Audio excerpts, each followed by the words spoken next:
नमस्कार, अपूर्वाच किचनमध्ये तुम्हा सर्वांचे खूप खूप स्वागत आहे। आज आपण पाहणार आहोत पालक चाट कसा बनवायचा ते। तर त्यासाठी लागणारं साहित्य सांगते।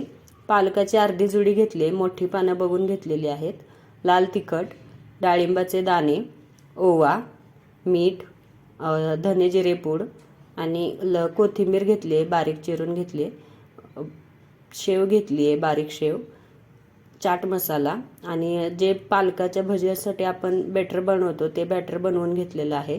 तर त्यासाठी मी 1.5 वाटी बेसन पीठ घेतलं, त्यामध्ये लाल तिखट, ओवा, मीठ एवढं साहित्य टाकलेलं आहे आणि बटाट्याचं स्टफिंग करून घेतलं आहे। तर त्यासाठी मी बटाटे शिजवून त्यामध्ये धने जिरे पूड, लाल तिखट, मीठ असं साहित्य टाकलेलं आहे। चला तर मग रेसिपी स्टार्ट करूया।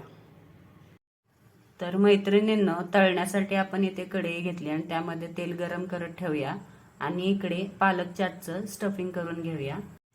तर मैत्रिणींनो, मी इथे 2 स्टफिंग करून ठेवले। तर हे कसं करायचं मी दाखवते तुम्हाला।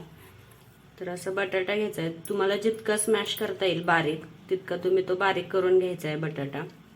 आणि हे पान असं खाली घेऊन त्याच्यावरती हे पान असं प्रेस करायचं आहे, थोडासा जोर देऊन असं प्रेस करायचं आहे, म्हणजे हे असं आपल्याला डीप करता येतं व्यवस्थित। दोन्ही बाजूनी डीप करून तळून घ्यायचं आहे।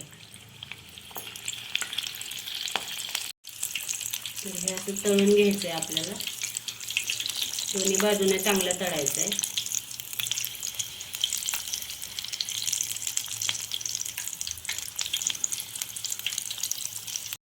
तर आता हे मी स्टफ करून घेतले, आता हे आपण तळून घेऊया। तर हे मी तेलात सोडले, आता या पद्धतीने सगळं तळून घ्यायचं आहे। तर मैत्रिणींनो, आता हे तळून झाले, आता ह्याचं आपण प्लेटिंग करून घेऊया। तर मैत्रिणींनो, यावर आपण कोथिंबीर टाकून घेतली, शेव टाकून घेतली आहे।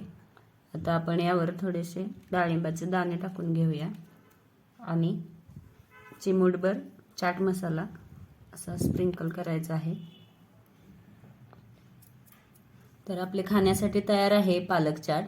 तर तुम्ही ही रेसिपी नक्की करून बघा आणि तुम्हाला याची चव कशी वाटते हे नक्की कळवा। थँक्यू। ओवी, खाऊन बघ कसं झाले।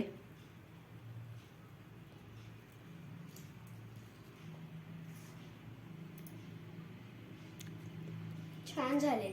चांगले झाले नक्की। हो। Please like, share and subscribe. Thank you.